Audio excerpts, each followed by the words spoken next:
Encore aujourd'hui, il y a beaucoup de questions sur Goldman. À l'époque, toute la gauche s'est pris l'a soutenu, en fait. Tout le monde était derrière lui et tout le monde était convaincu de son innocence.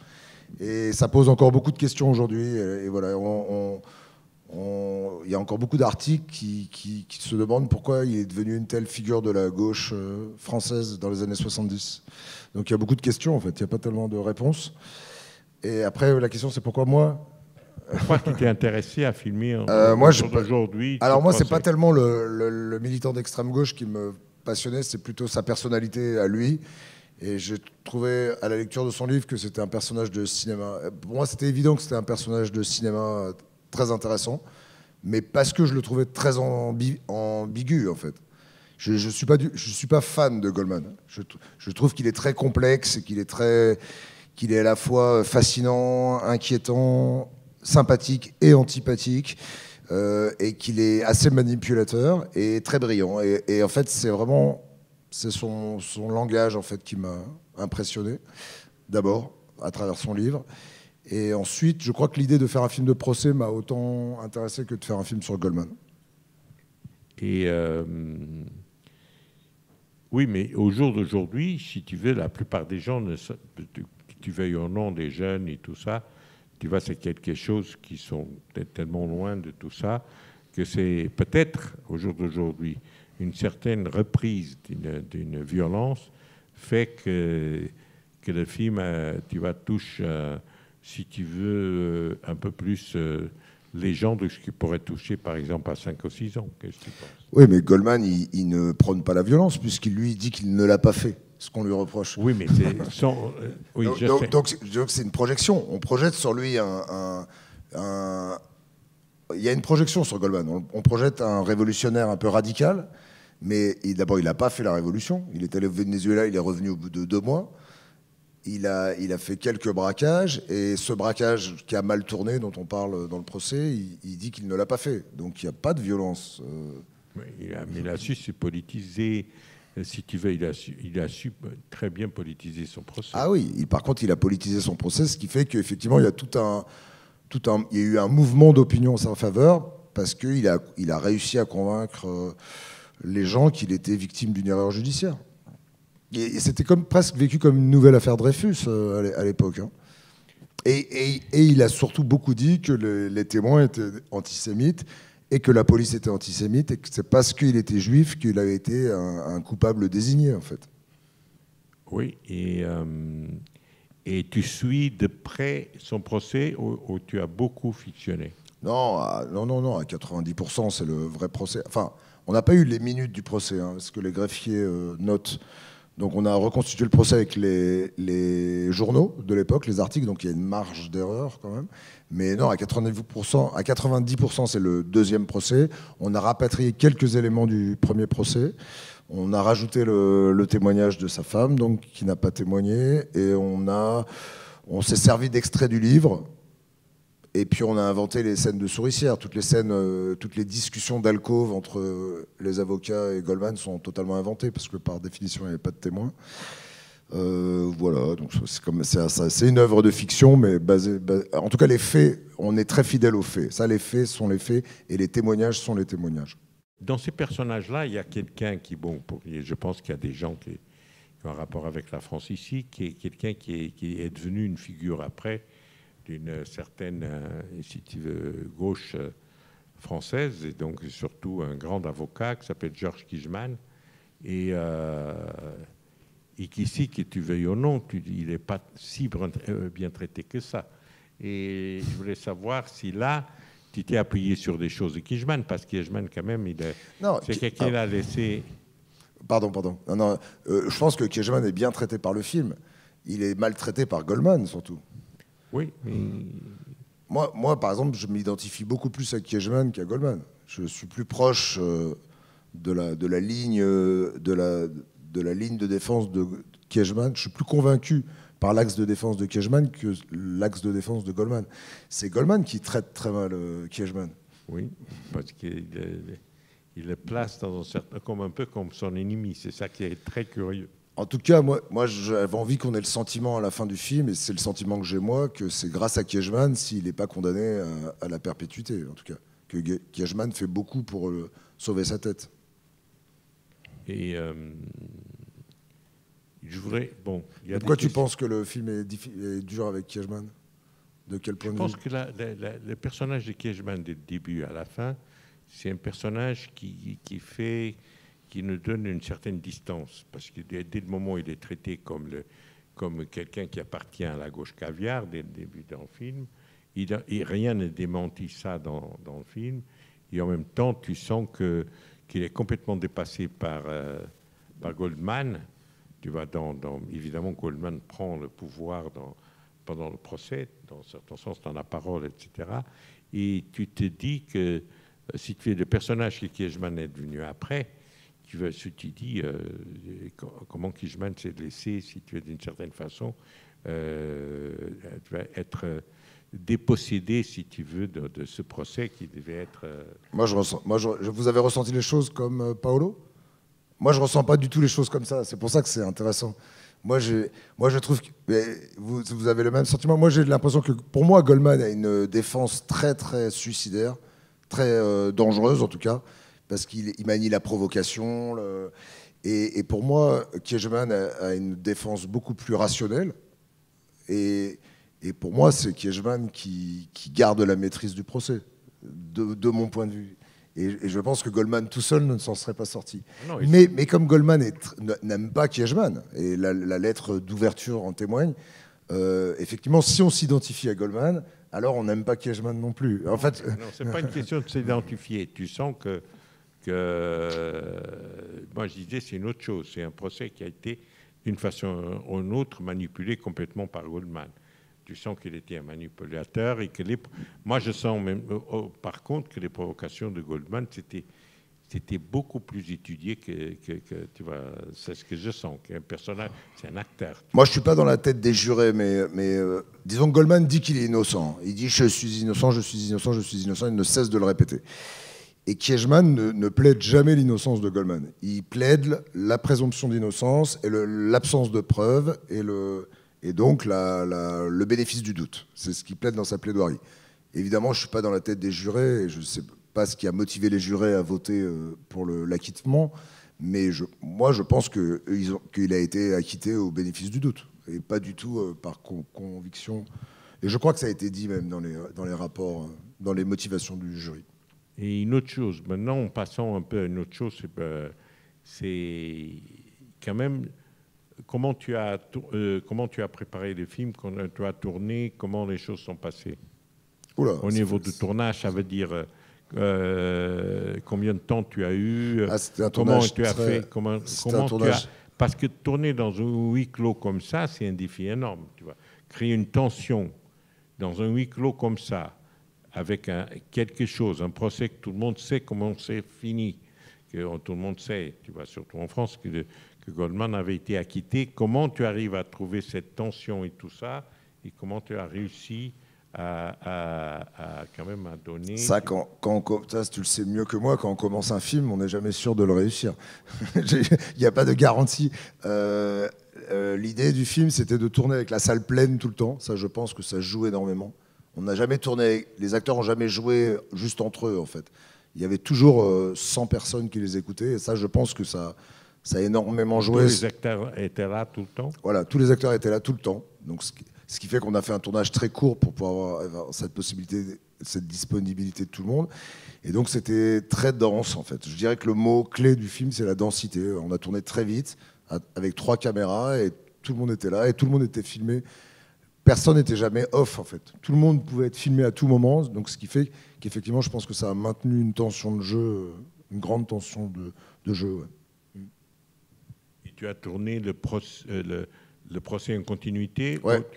Alors, oui, on a tourné dans l'ordre, et l'audience, les figurants, on va appeler les figurants, mais enfin le public, les gens qui jouaient le public, ne connaissaient pas le scénario.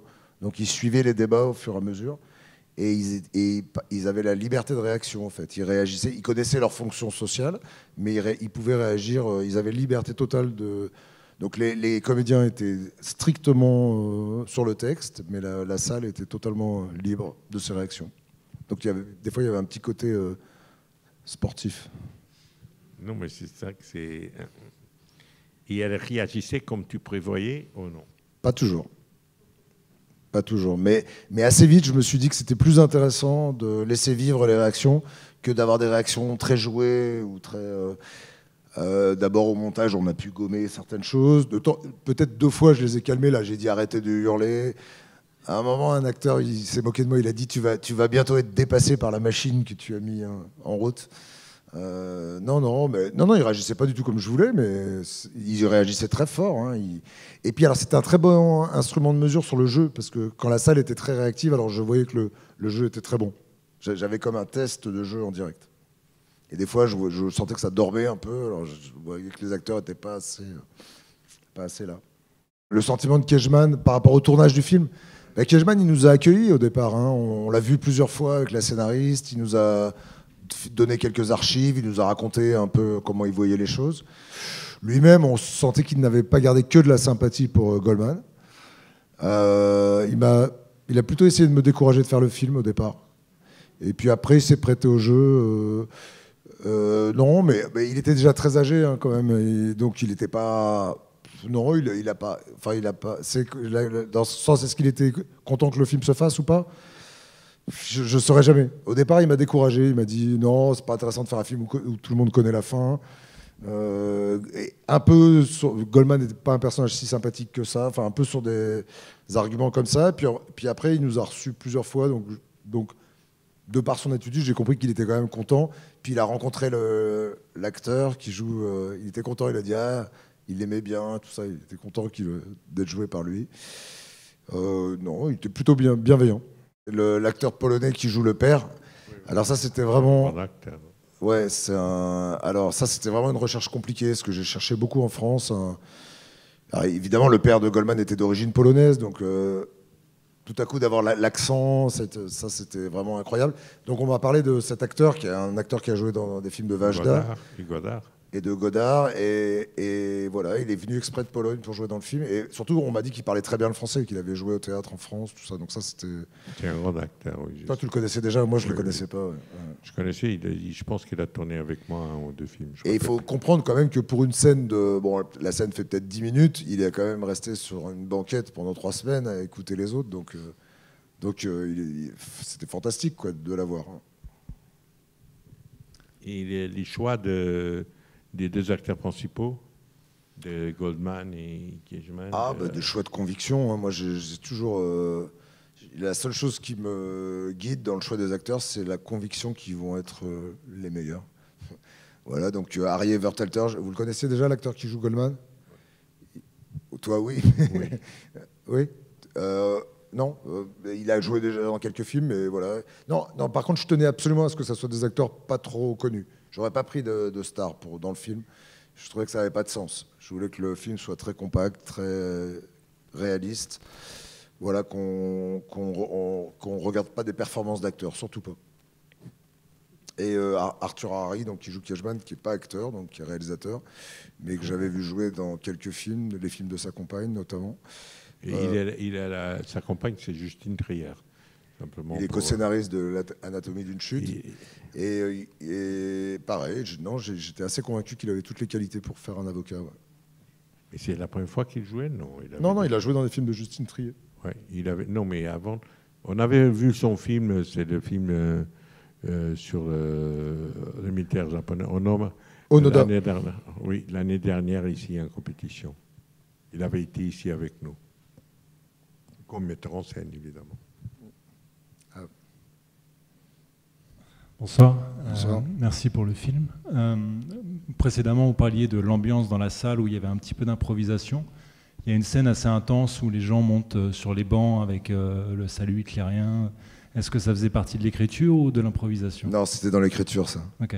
Ouais, ça, vraiment, c'est quelque chose qui a été relaté par les journalistes.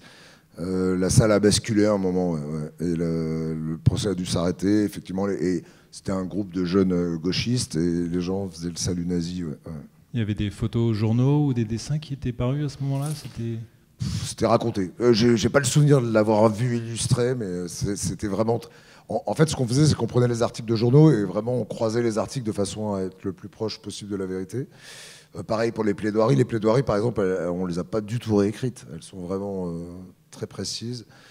Non, on a inventé des choses, mais vraiment pas dans le sens de faire les malins. On a inventé des choses pour être plus complet, c'est le cinéma aussi a besoin un peu des fois de plus de densité, mais on a la phrase est débile, hein, mais on a inventé dans le sens de la vérité, quoi. On a eu le sentiment d'inventer dans le sens de la vérité. Je sais que c'est une phrase un peu bizarre. Mais... Donc, ça veut dire pour toi donc Goldman était innocent, si tu dis ça. Pourquoi? Parce que tu dis que tu as inventé dans le sens de la vérité. Ah, mais c'est quoi la vérité? Donc la vérité, c'est ce qui est... La vérité, c'est le résultat. Ouais. Non, ce que je suis obligé d'admettre, c'est que la justice l'a innocenté. Et comme je suis un bon citoyen, je respecte la décision judiciaire. Non, parce que les doutes continuent, même en France. Poser la question. Non, en France, non, je ne poserai pas. Les doutes continuent, mais je peux dire que donc, ce qui est assez intéressant, c'est de voir que quelque chose comme ça, au jour d'aujourd'hui, un procès comme ça, c'est quelque chose qui nous interloque encore. Ça veut dire sur l'innocence au nom de quelqu'un.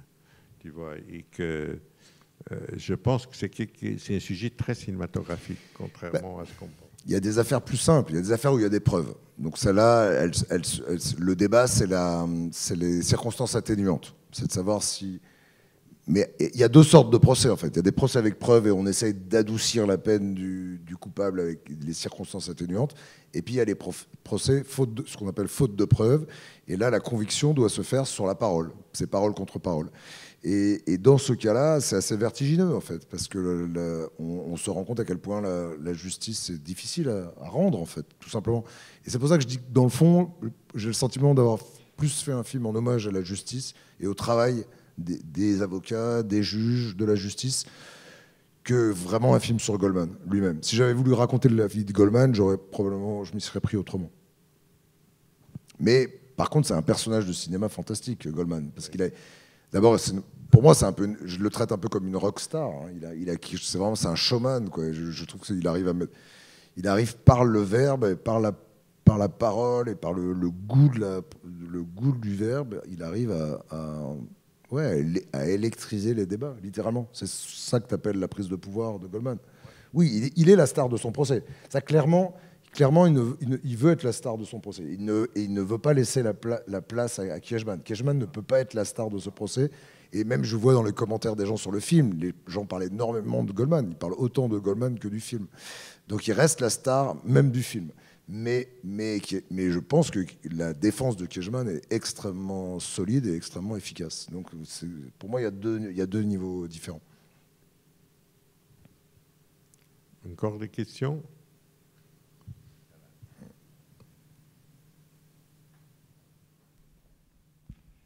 Ça me fait beaucoup penser au film de Sorkin sur les sets de Chicago. Je ne sais pas si vous avez un travail particulier par rapport à celui-là, si ça a été une inspiration. Je le connais pas, non.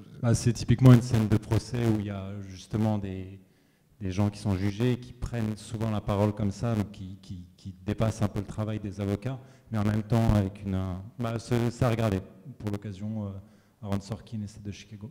Ça me fait beaucoup penser à cette dynamique en fait que j'apprécie en tout cas, pour moi, le film est intéressant le sujet était intéressant parce que la vérité nous échappe, parce qu'il n'y a pas de certitude. Pour moi, avec une certitude, je pense que les débats auraient été moins intéressants. Okay. Donc je ne sais pas si c'est ça le... C'est en tout cas la dynamique de vérité elle est vraiment intéressante. Donc j'ai trouvé des similitudes, c'est juste pour ça. Bon, je regarderai. Redites-moi le titre. Les 7 de Chicago. Il y a Anatomy of a Murder, tu as vu. Il y a beaucoup de films de procès. Il y en a énormément. Ouais.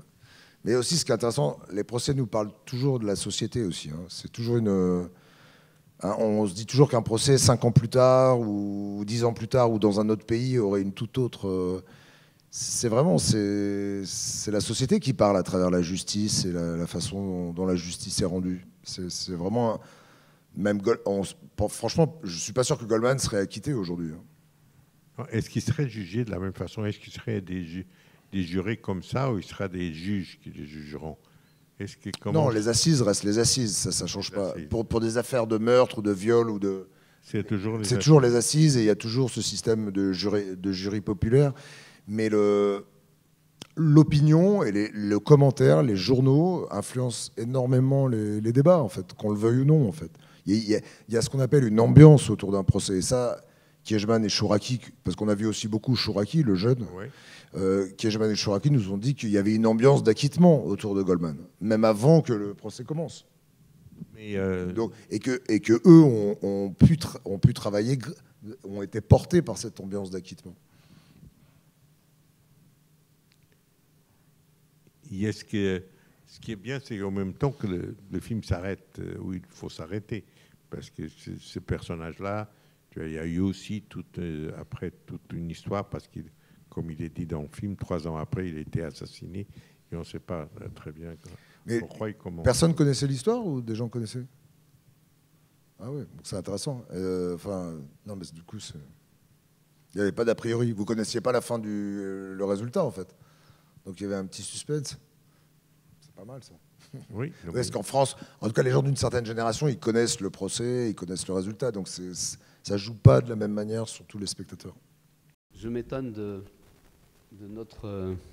ma propre mémoire, parce que j'ai une excellente mémoire. Et ayant vécu en France jusqu'en juin 1976, j'avais 14 ans quand même. Je ne me souviens absolument pas de cette affaire. 14 ans. Oui, mais j'avais eu au lycée, on avait parlé d'énormément de choses. On savait pas mal de choses sur les dissidents soviétiques qui se retrouvaient en France, etc. Et c'est quand même... Je ne doute pas de l'importance de cette affaire, mais je m'en souviens absolument pas. J'ai retrouvé, en faisant des recherches sur ce qu'on avait dit dans les journaux français à propos du 25 avril, la révolution du 25 avril, je me souviens d'avoir vu sur les pages des journaux, consultés sur Internet, des références à l'affaire Goldman. Mais c'est tout. Et ça m'avait surpris parce que je ne m'en souvenais pas. Mais non. Et quand vous dites que ça avait divisé la France autant que l'affaire Dreyfus... Ah non, j'ai pas dit ça. Oui, vous l'avez dit. Là. Non, j'ai dit qu'il y avait la crainte des autorités d'une nouvelle affaire. Il y avait une ambiance de nouvelle affaire Dreyfus, mais j'ai pas dit que ça avait divisé la France comme l'affaire Dreyfus. Non, c'est ça. C'est très, très non, c'était pas du tout en proportion de l'affaire Dreyfus. Pas du tout. Et on n'a jamais on n'est jamais parvenu à savoir pourquoi il avait été assassiné? Non. Si, on a cherché, mais on n'a pas trouvé. Si, il y a eu beaucoup d'hypothèses sur son assassinat.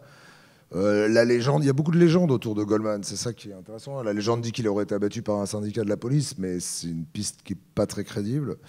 L'extrême droite, l'extrême gauche, le milieu, les voyous, enfin voilà, toutes les hypothèses ont été... Mais il n'y a pas de... Mais c'est ce qui fait qu'il reste intéressant aujourd'hui, d'ailleurs, c'est qu'il y a beaucoup d'inconnus.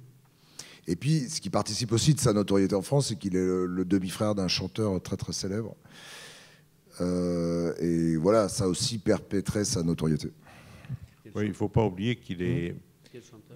Jean-Jacques Goldman. Il est le frère de Jean-Jacques Goldman, qui est peut-être le chanteur le plus populaire qui existe en France et celui qui a toujours vendu le plus de disques.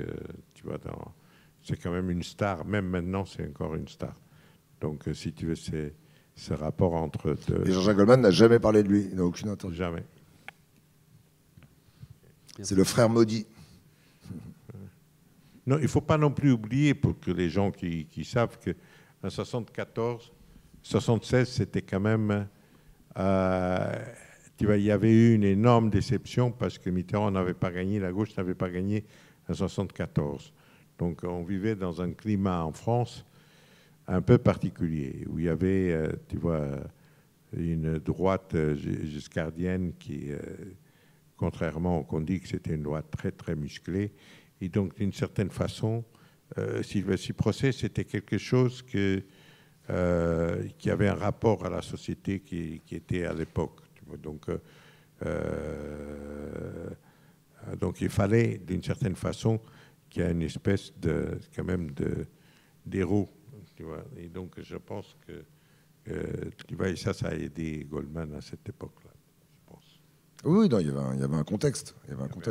Je ne pense pas qu'aujourd'hui, il y aurait le même contexte, ça c'est sûr. La gauche intellectuelle, vraiment, il a été défendu par une intelligentsia, une élite de gauche.